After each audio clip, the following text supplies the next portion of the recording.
Prezados e queridos irmãos da TV Caminho Livre, graça e paz do Senhor Jesus em vossos corações. Vamos fazer um estudo bíblico aqui. Eu já falei muito sobre esse texto, 2 Pedro.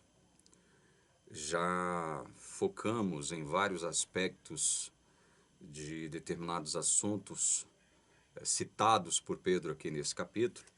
Mas eu gostaria de fazer um apanhado geral. Eu pretendo fazer de verdade um estudo bíblico, né? Sem ficar me atendo a questões muito técnicas, entende? Vamos ao que interessa, vamos ao foco, ao X das questões tratadas por Pedro nesse capítulo. Eu vou ler todo o capítulo e depois a gente faz um apanhado geral aqui, ok? 2 Pedro, capítulo 3. Amados, esta é, agora, a segunda epístola que vos escrevo. Em ambas, procuro despertar com lembranças a vossa mente esclarecida. Pedro, então, está falando para gente cristã. Gente que, segundo ele, já possuía uma mente esclarecida, certo? Para que vos recordeis das palavras que anteriormente foram ditas pelos santos profetas, bem como do mandamento do Senhor e Salvador, ensinado pelos vossos apóstolos. Olha só, lembrem-se das palavras dos profetas e dos apóstolos do Senhor Jesus.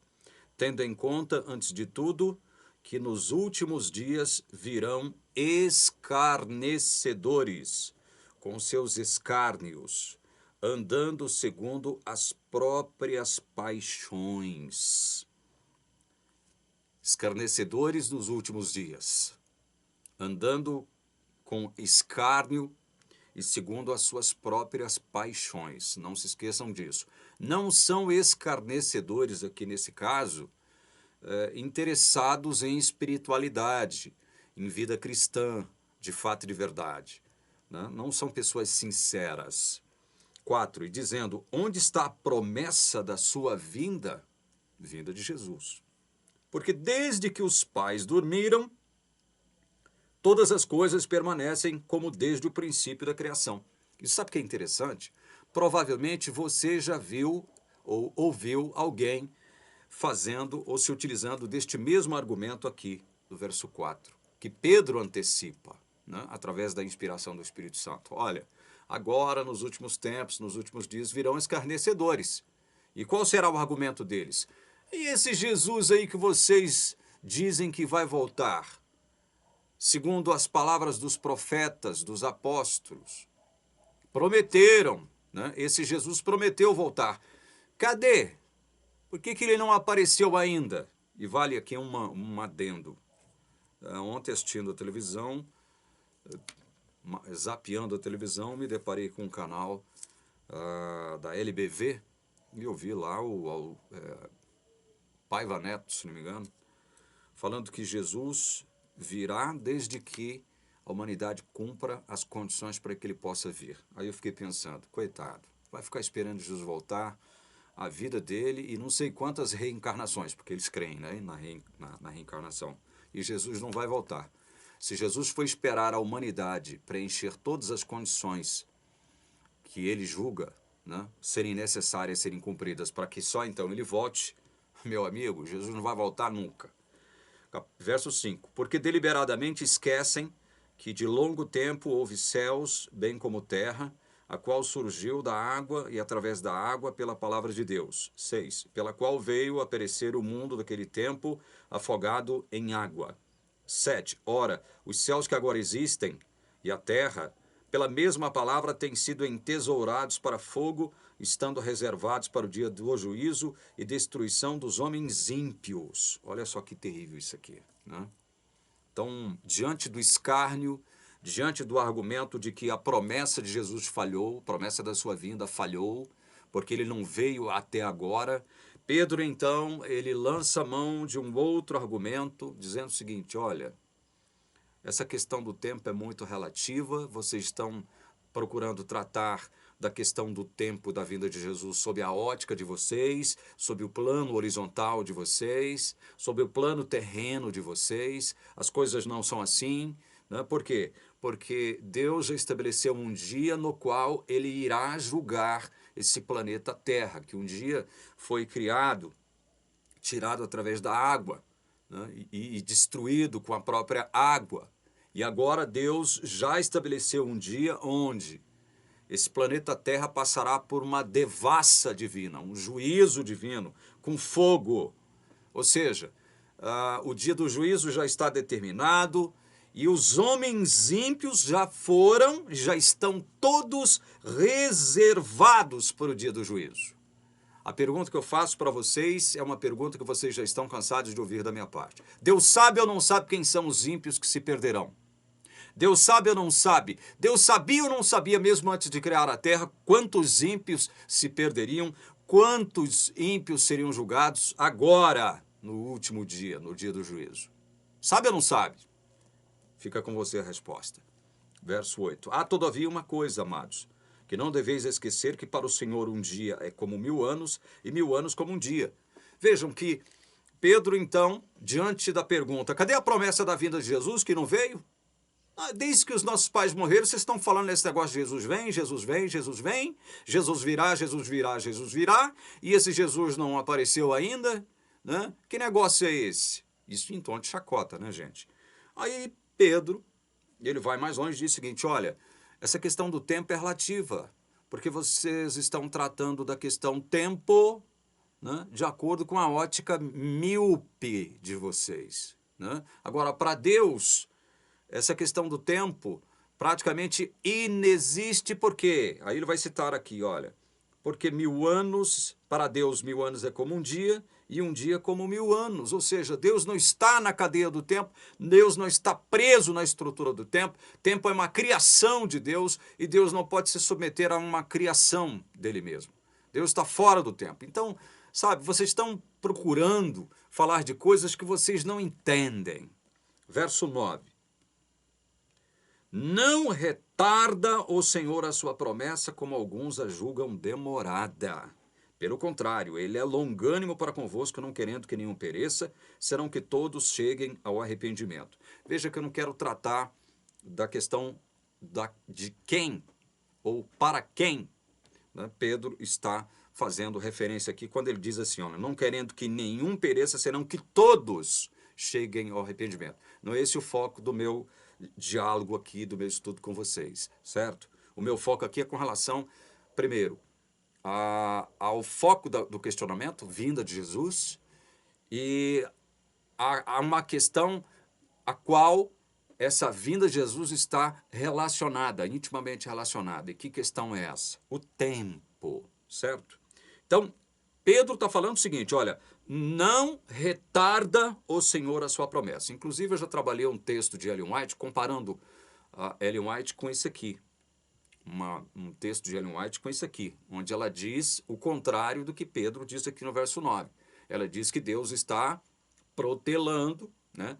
Deus está postergando o dia da sua vinda, a vinda de Jesus, com o propósito de salvar mais gente, de salvar mais pessoas, certo? Mas o que a Bíblia diz é o seguinte, Deus não retarda, o Senhor não retarda a sua promessa. Porque qual era a reclamação? Esse Jesus, olha, desde quanto tempo vocês estão falando que ele vai voltar? Desde quando foi feita essa promessa da volta de Jesus? Mas desde que os nossos pais morreram, os nossos antepassados morreram, que essa promessa existe e nada aconteceu até hoje. Ó, até hoje nada aconteceu. Esse papo de vocês é furado. Jesus não vai voltar coisíssima nenhuma. Aí Pedro tem que lançar a mão desse argumento envolvendo a questão tempo, certo? Aí ele diz, não retarda o Senhor a sua promessa. Não retarda, ou seja, essa percepção de retardamento temporal, né, é uma percepção meramente humana, mas Pedro vai dizer o seguinte, olha, é pelo contrário, ele é longânimo. Essa percepção de que Jesus está demorando, de que a promessa não será cumprida, porque muito tempo já se passou e nada aconteceu, isso é uma percepção errônea, humana. Mas por que Deus então ainda não voltou? Porque ele tem um propósito para cumprir com aqueles que ele já conhece desde antes de criar a terra, os seus, aqueles que lhe pertencem. Porque o Senhor conhece os que lhe pertencem, vai dizer Paulo em 2 Timóteo 2,19. Né? Então, ele está sendo longânimo para convosco. Convosco quem? Para quem que ele estava escrevendo? Para ímpios ou para a igreja? Ele estava escrevendo para a igreja, mas alertando a igreja acerca de escarnecedores que viriam. Questionar a igreja.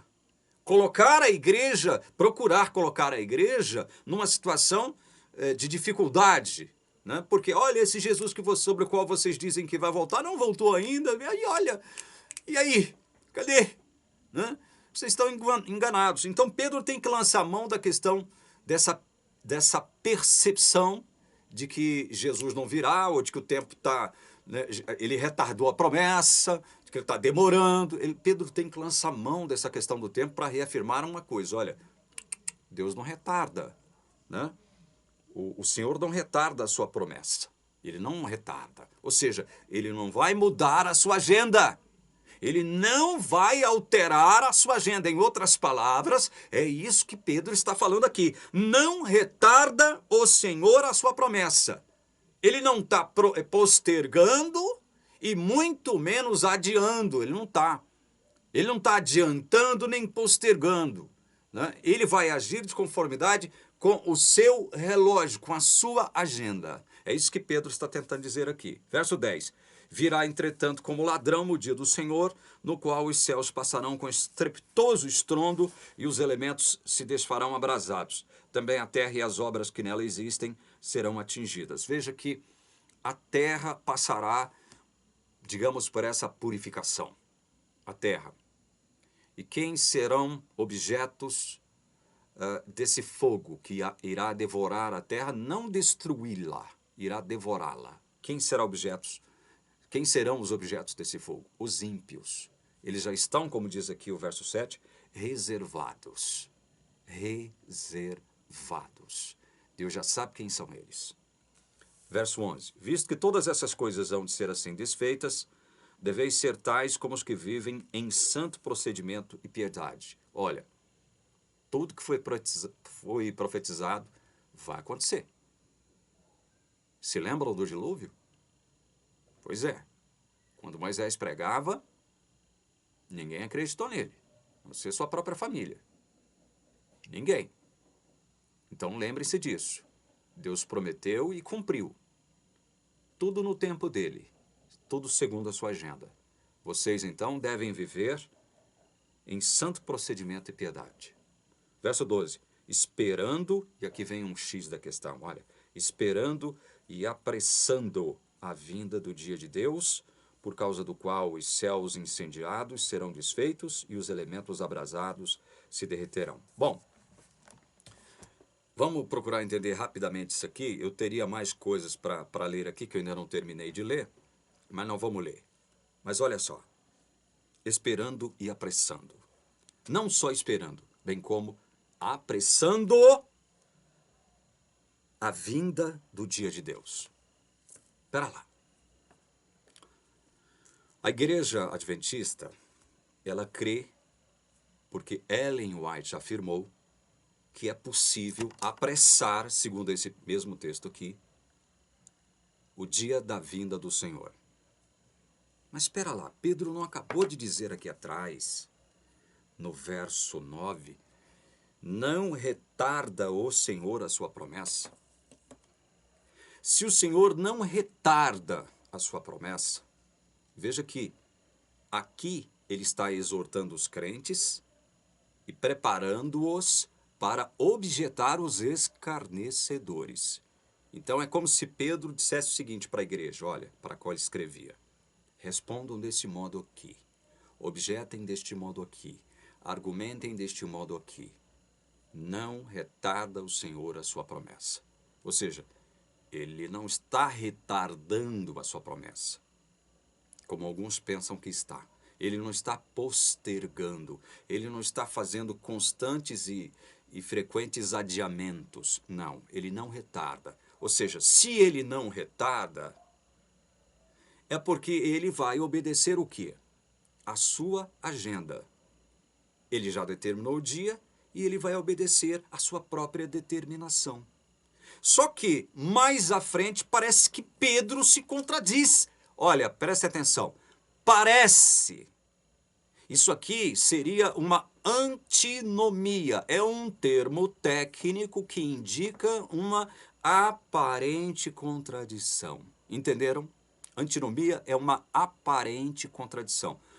Lendo e analisando de forma superficial, que é como faz Ellen White, é como fez Ellen White, é como faz a teologia adventista, nós poderíamos expressar aqui uma contradição. Nós poderíamos observar e indicar uma contradição em Pedro, porque atrás ele diz, não retarda o Senhor a sua promessa. Agora, mais à frente, ele diz que não só devemos esperar o dia da vinda do Senhor, bem como apressar o dia da vinda do Senhor. Bom, o Senhor não retarda a sua promessa. Agora, veja só, segundo Pedro, supostamente haveria então a possibilidade de nós apressarmos o dia da sua vinda? Se ele não retarda, seria possível antecipar o dia da sua vinda? Olha, se o Pedro está fazendo questão de dizer o seguinte, olha, não tem essa questão de retardamento temporal nem coisíssima nenhuma. Ele está sendo longânimo para convosco, não querendo que nenhum eleito, porque é para os eleitos que ele está escrevendo. Vocês vão lá no início das duas cartas, tanto 1 Pedro quanto 2 Pedro, que vocês vão ver. Não vou ler para ganhar tempo, porque eu já li demais esses textos aqui. Nenhum pereça, ou seja, nenhum dentre quem, dos eleitos. Ele não vai deixar nenhum eleito para trás. Ele não vai deixar ninguém para trás. Então Pedro, ele está falando, procurando injetar na mente da igreja esta ideia. Mas parece que se você analisa superficialmente o verso 12, esperando e apressando a vinda do dia de Deus, parece que Pedro então está entrando e construindo aqui uma contradição. Só parece, irmãos. Porque Pedro está fazendo uma exortação aqui. Ele está exortando os crentes da igreja para a qual ele escrevia a andarem de forma santa e pia. Por que mesmo? Porque Jesus vai cumprir a sua promessa. Porque Jesus vai voltar como ele prometeu. Ele não retarda a sua promessa. Ele vai cumprir a sua promessa no tempo determinado por ele mesmo. Então essa questão de apressar o dia da vinda de Deus tem muito mais a ver conosco. Muito mais a ver conosco. Ele está exortando os crentes a se comprometerem cada vez mais com o Evangelho, com os valores e princípios do reino de Deus. Por quê? Porque o dia da vinda do Senhor já está determinado. Ele não pode ser... Jesus não vai antecipar o dia da sua vinda. Não vai. Já está determinado o dia da sua vinda. Essa questão do apressar o dia da vinda de Deus é no âmbito humano, ou seja, olha, vivam as vossas vidas comprometidas com os valores e princípios do reino de Deus. Procurem viver agora, pautando as vossas vidas nos princípios e valores do reino de Deus, porque o dia de Jesus não está sendo retardado. Ele vai voltar no tempo determinado dele. Então essa questão de apressar o dia da vinda de Deus é um entendimento errôneo. Nós não temos condições de apressar, ou seja, de antecipar o dia da vinda do Senhor. De forma alguma nós temos condições de fazer isso. Isso é uma prerrogativa do próprio Deus que determina todas as coisas no seu devido tempo e nós vamos ler alguns textos provando isso. Verso 13. Nós, porém, segundo a sua promessa, esperamos novos céus e nova terra, nos quais habita a justiça. Por essa razão, pois, amados, verso 14, esperando estas coisas, empenhai-vos por serdes achados por ele em paz, sem mácula e irrepreensíveis.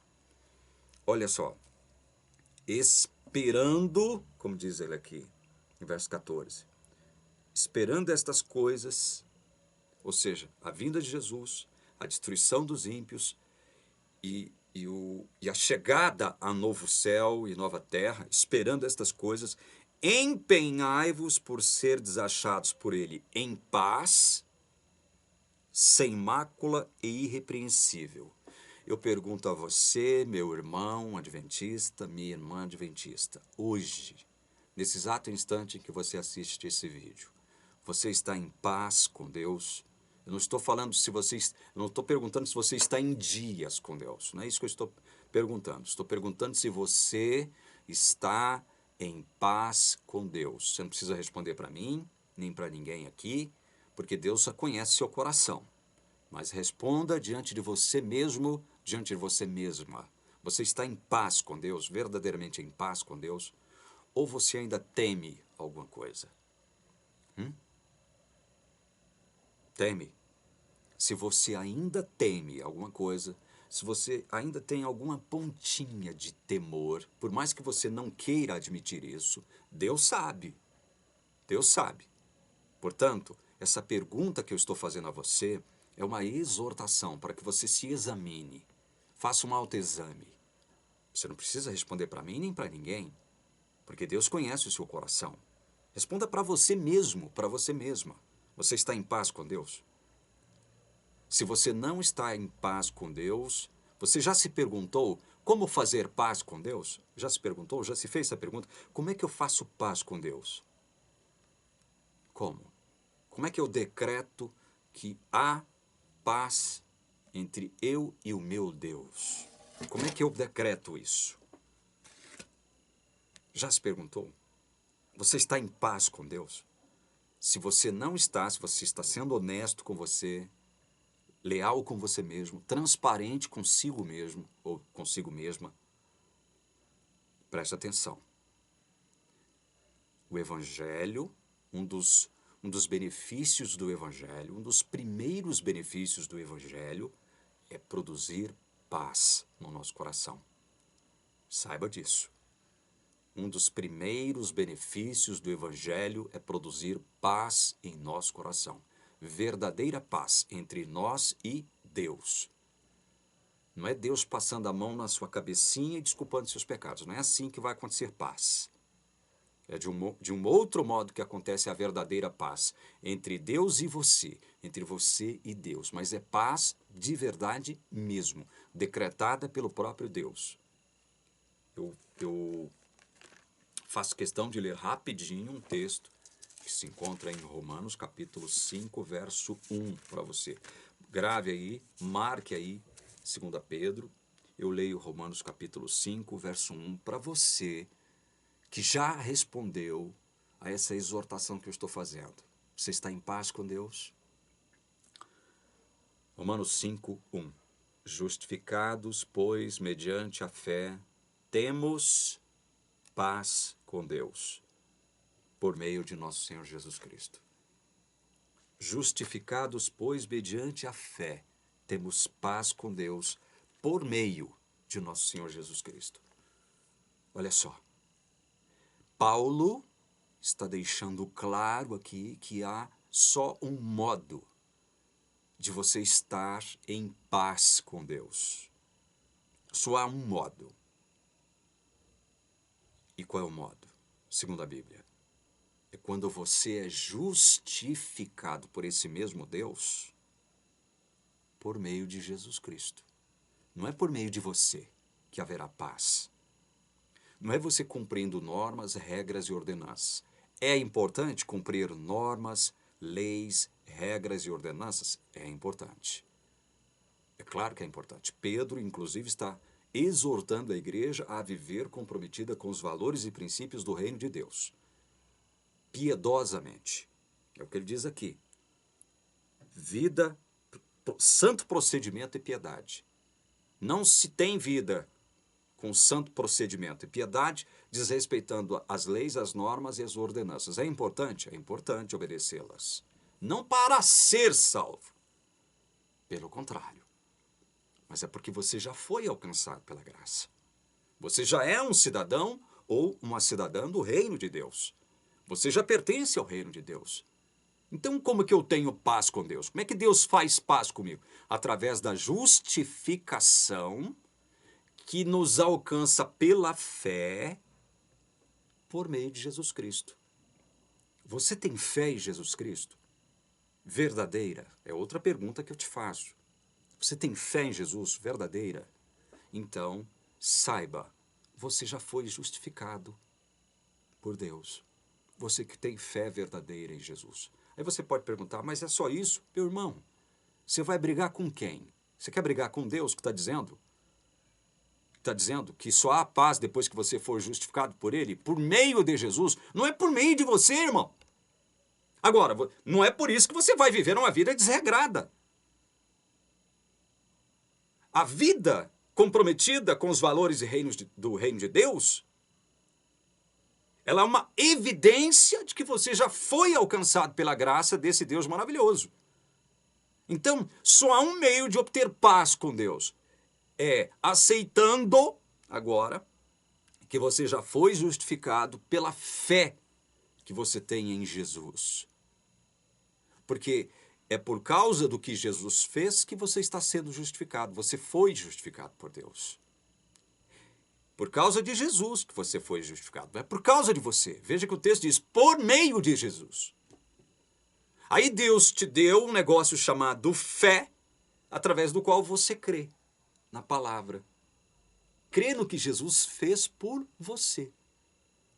Em seu favor. Entende? Então você só adquire paz tendo essa consciência, meu irmão, de que você já é, se você tem fé verdadeira em Jesus, uma pessoa justificada. Deus já está em paz com você. Ele não está aqui que nem uma lupa procurando seus pecados para te condenar lá na frente, te condenar lá na frente. Deus não vai fazer você se lembrar de pecados dos quais você não se lembra mais, porque senão, como diz Ellen White, você vai perder a salvação por causa de um pecadinho não confessado, porque a sua memória se apagou, ela embaçou e você não consegue se lembrar mais daquele pecadinho que você cometeu no ano passado, mas você não se lembra mais. Ele não está na sua mente mais. Ele não está na sua memória mais. Aí Deus vai chegar em você, segundo Ellen White, lá no dia do suposto encontro seu, né, de Deus com o seu nome, porque você não vai estar presente. Ele vai analisar o seu nomezinho lá, suas obras, aí Deus vai olhar lá um pecadinho. Ah, a Maria e o João tem...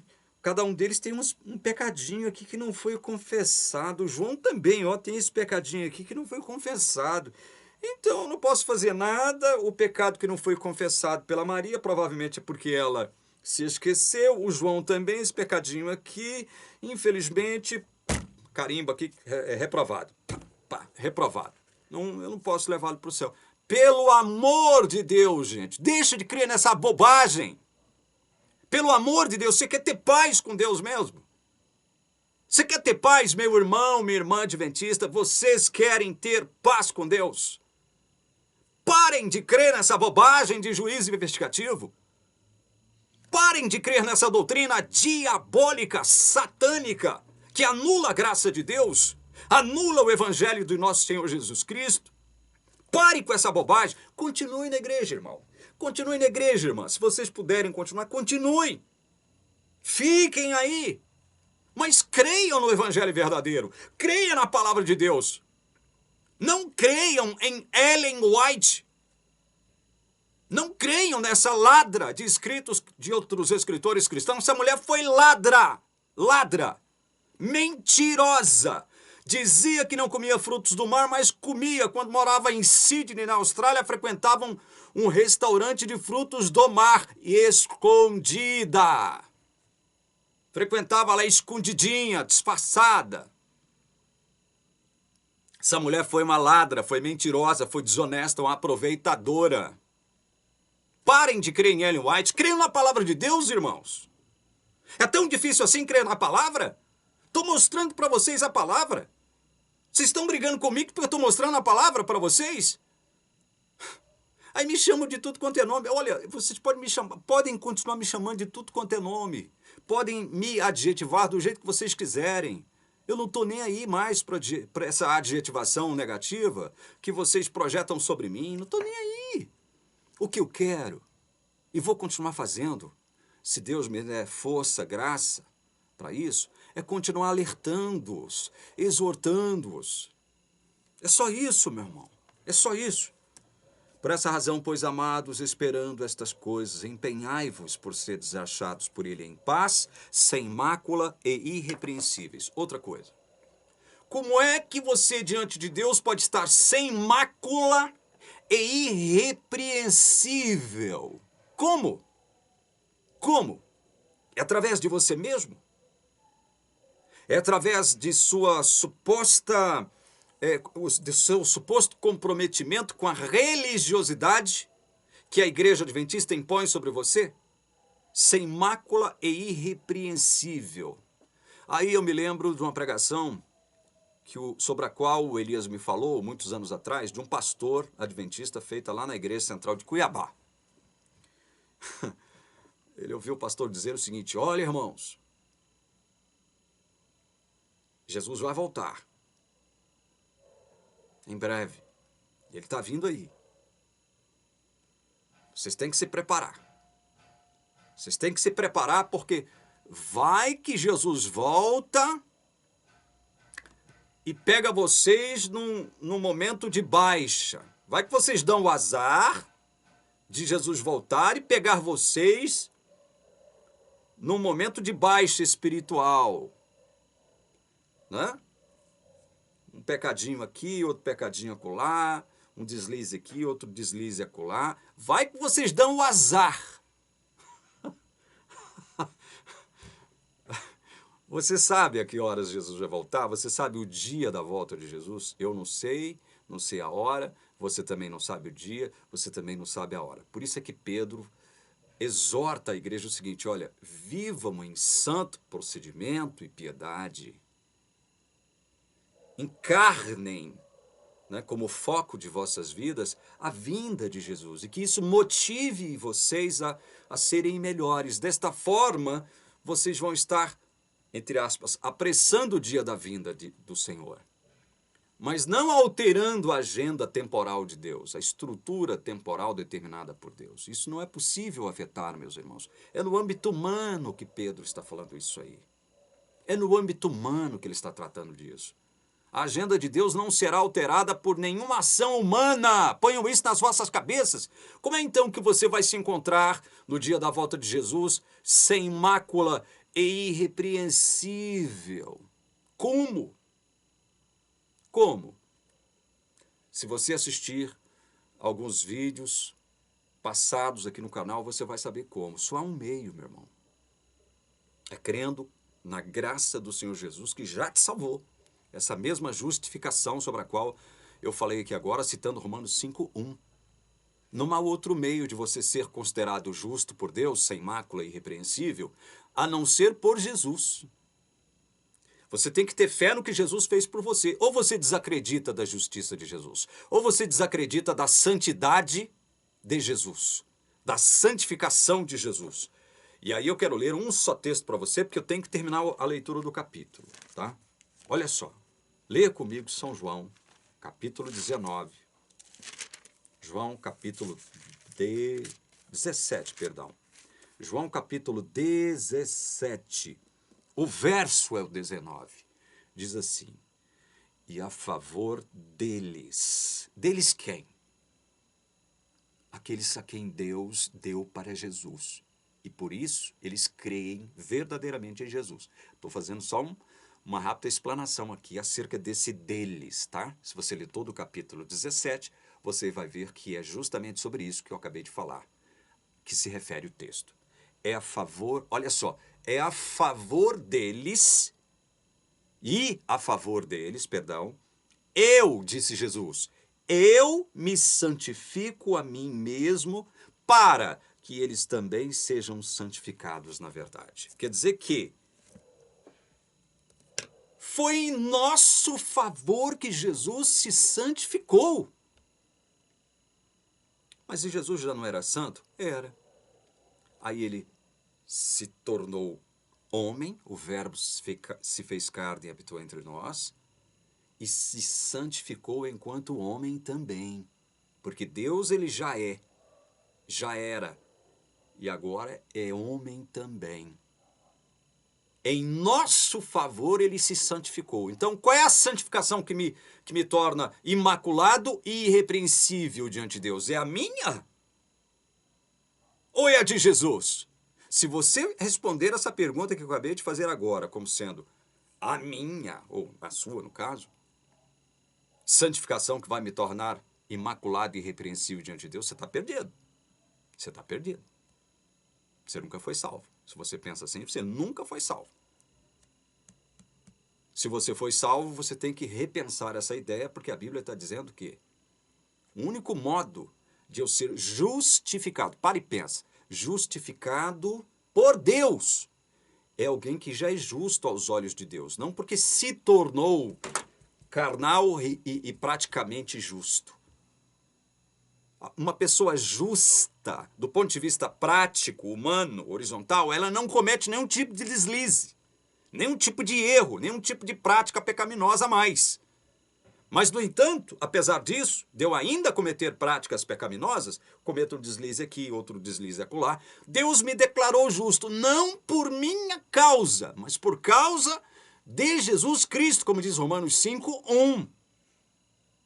Então, se você quer estar de forma imaculada e irrepreensível diante de um Deus puro, santo, você também tem que crer nisso, que a justiça de Jesus imputada sobre você te deixa imaculado e irrepreensível diante de Deus. Afinal de contas, ele já te justificou e te glorificou. Como é que Deus poderia te justificar e te glorificar, encerrar o assunto com relação a você e depois falar, não, tem um pecadinho aqui que você se esqueceu de confessar, irmã? Ah, olha só, um pecadinho que você se esqueceu. Infelizmente, irmã, seu saldo é devedor, eu não vou poder te levar para o céu. Está reprovado. Pelo amor de Deus. Isso é evangelho? Isso é evangelho, irmão ou irmã? Isso é evangelho? Se você pensa que isso é evangelho, você está enganado. Você está enganada. Isso definitivamente não é evangelho. Evangelho é o que eu acabei de ler. Foi em favor deles que eu me santifiquei, disse Jesus. Em favor deles. Se você crê em Jesus Cristo, meu irmão, creia que foi em seu favor que ele se santificou, porque ele sabe que você não dá conta de se santificar, humanamente falando, vencer todos os seus defeitos, porque esse corpo no qual você habita é morto, está morto nos seus pecados. Pense nisso, meu irmão, reflita sobre isso que eu estou falando para você, não é pensamento meu, é pensamento da palavra de Deus. Vamos para frente que eu quero encerrar.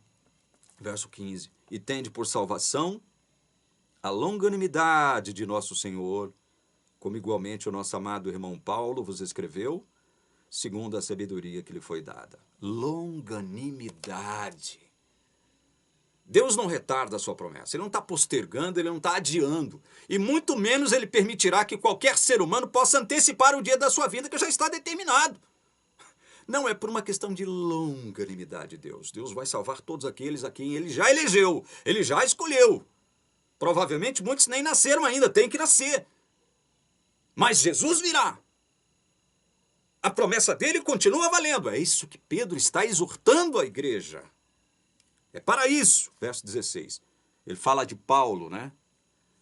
Tende por salvação a longanimidade do nosso Senhor, como igualmente nosso amado irmão Paulo vos escreveu, segundo a sabedoria que lhe foi dada. Verso 16.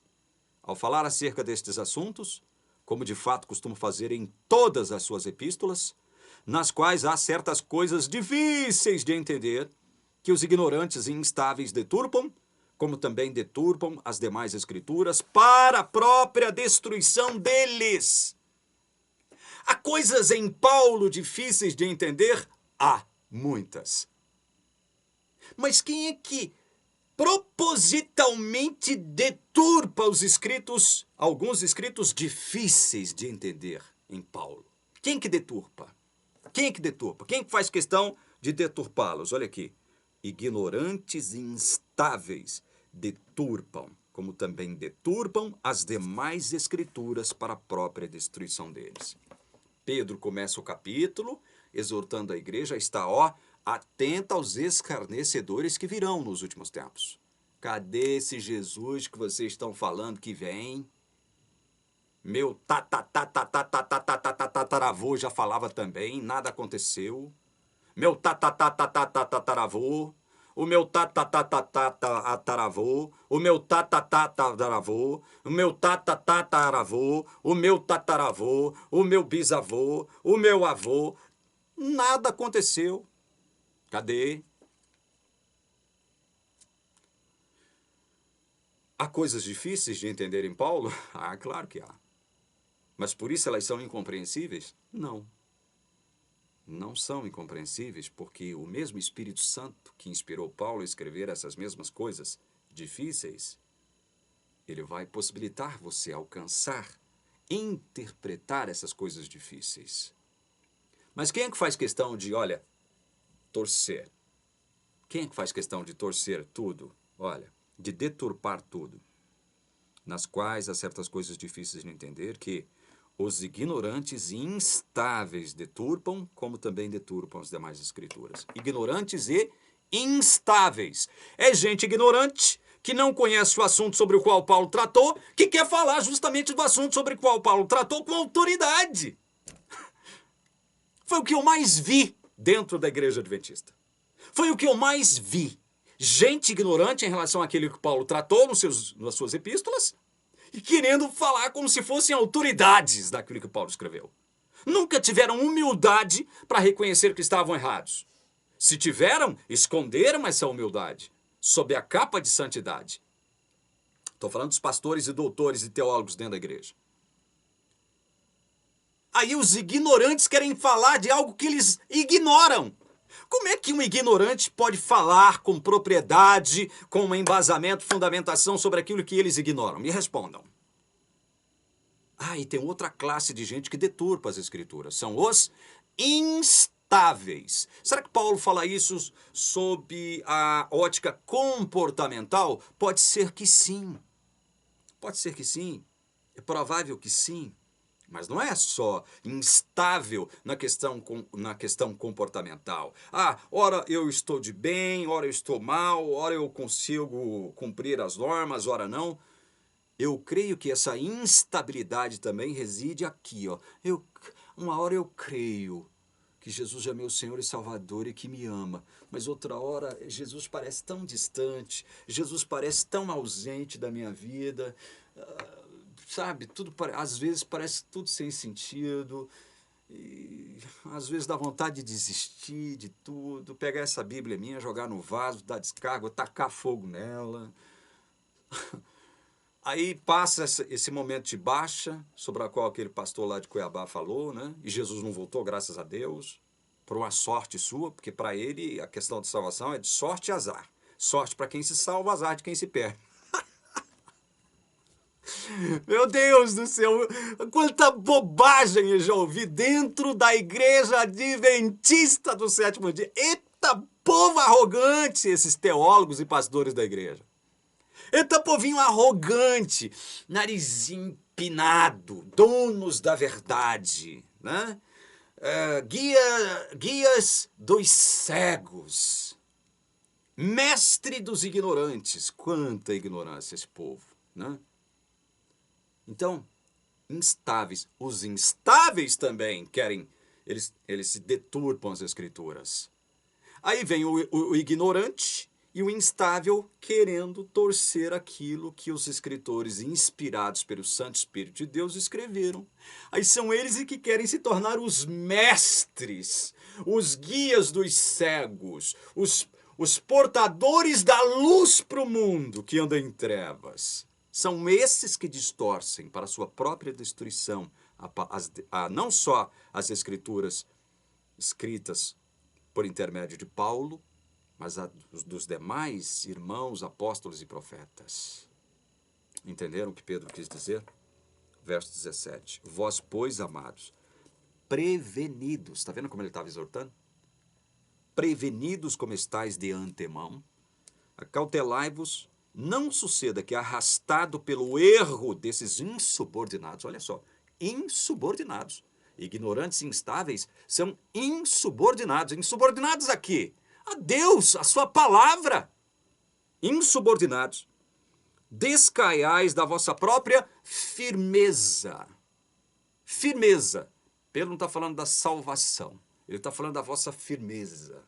Eu estou firme neste evangelho que eu já conheço, este evangelho da graça. Dele eu não me afasto. É como diz aquela música. Estou seguindo a Jesus Cristo. Desse caminho eu não desisto. Estou seguindo a Jesus Cristo. Atrás não volto nunca mais. É isso aí, irmão. Tempos difíceis esses nos quais nós estamos vivendo, não é? Não é? Tem hora que bate um desânimo, né? Tem hora que bate um desalento, uma tristeza, uma coisa ruim, não é? Pode. Mas aqui dentro tem que estar fervendo. A sua fé tem que estar como uma chama viva em Jesus. Estou mal, estou ruim, estou passando por provações, tentações as mais diversas. O mundo me persegue, mas a minha fé em Jesus continua forte. Estou firme em Jesus Cristo. Firme nas promessas de Jesus. É isso aí. Antes crescei na graça e no conhecimento de nosso Senhor e Salvador Jesus Cristo. Crescer na graça e no conhecimento de Jesus. Eis o segredo, meu irmão. Conheça a graça. Cresça nela. Conheça esse Jesus que deu a vida por você. Conheça ele. Esse é o segredo, irmão. O segredo não é você ficar aí preocupado com as muitas normas que a igreja impõe sobre você. Não é esse o segredo. Crescer na graça e no conhecimento do Salvador. A ele seja a glória tanto agora como no dia eterno. Dia eterno. Não vai haver marcação de tempo nesse dia eterno. Não haverá sábados, nem segundas, nem domingos, nem terças, nem quartas, nem quintas e nem sextas. Não haverá dia santo, porque todo dia será santo, porque estaremos vivendo num dia eterno. Eu vou ler 3 textos para a gente encerrar esse vídeo, porque eu tenho que ler. Senão você vai ficar com uma pontinha de dúvida no seu coração depois que você ouviu esse vídeo. O primeiro texto se encontra em Eclesiastes, capítulo 3. Eclesiastes depois de Provérbios. Capítulo 3, verso 1.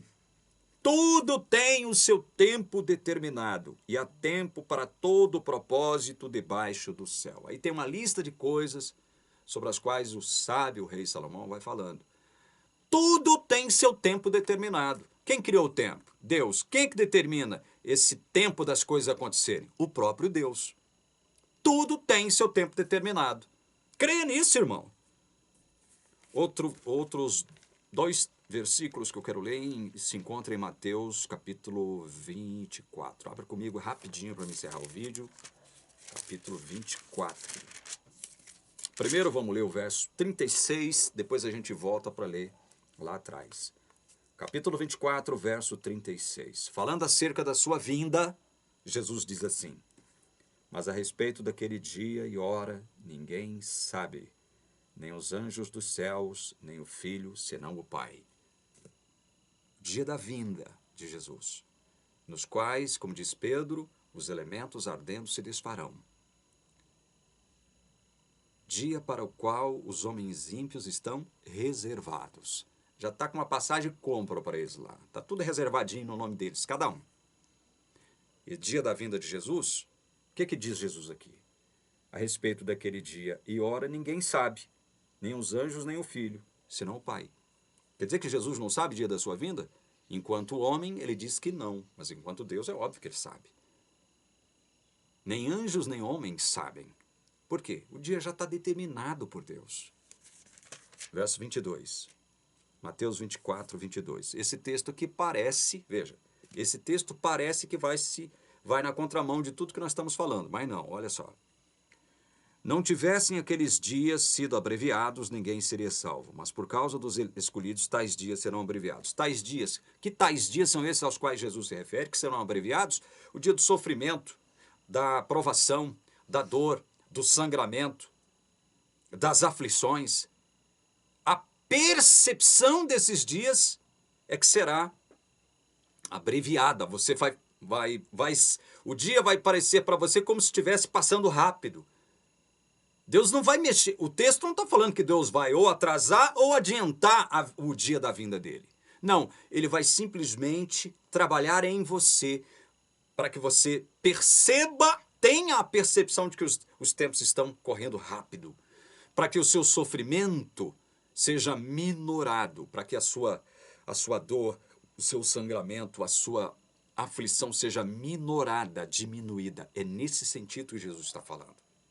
O último texto que eu quero ler com você se encontra em Atos capítulo 17. Abra aí em Atos capítulo 17, versículo 26. E de um só fez toda a raça humana para habitar sobre toda a face da terra, havendo... Paulo está falando desse Deus desconhecido para os gregos, tá? Aí ele diz assim, olha, de um só ele criou toda a raça humana para habitar toda a face da terra. Havendo, o que Deus fez? Havendo fixado. O que Deus fixou? Os tempos previamente estabelecidos e os limites da sua habitação. Tudo já está determinado. O tempo de todas as coisas acontecerem já estão fixados. Sou eu, o bobão aqui, estou falando? O língua do diabo que estou falando? Sou eu. São alguns dos adjetivos que já me impuseram, né, que já me batizaram de tudo quanto é coisa. Sou eu o bandido? Sou eu o mentiroso? Sou eu o cachorro que estou falando isso? Ou é a palavra de Deus? Você vai ficar com a Bíblia? Ou vai ficar com que a teologia corrupta, mentirosa, deturpada da Igreja Adventista diz para você? Com quem você vai ficar? Com a Bíblia ou com a teologia adventista? Você vai ficar com Ellen White ou com o que a Bíblia diz? Responda para você mesmo, não responda para mim não, tá bom? Deus abençoe você que assistiu esse vídeo até o final. Seja abençoado em nome de Jesus. Amém.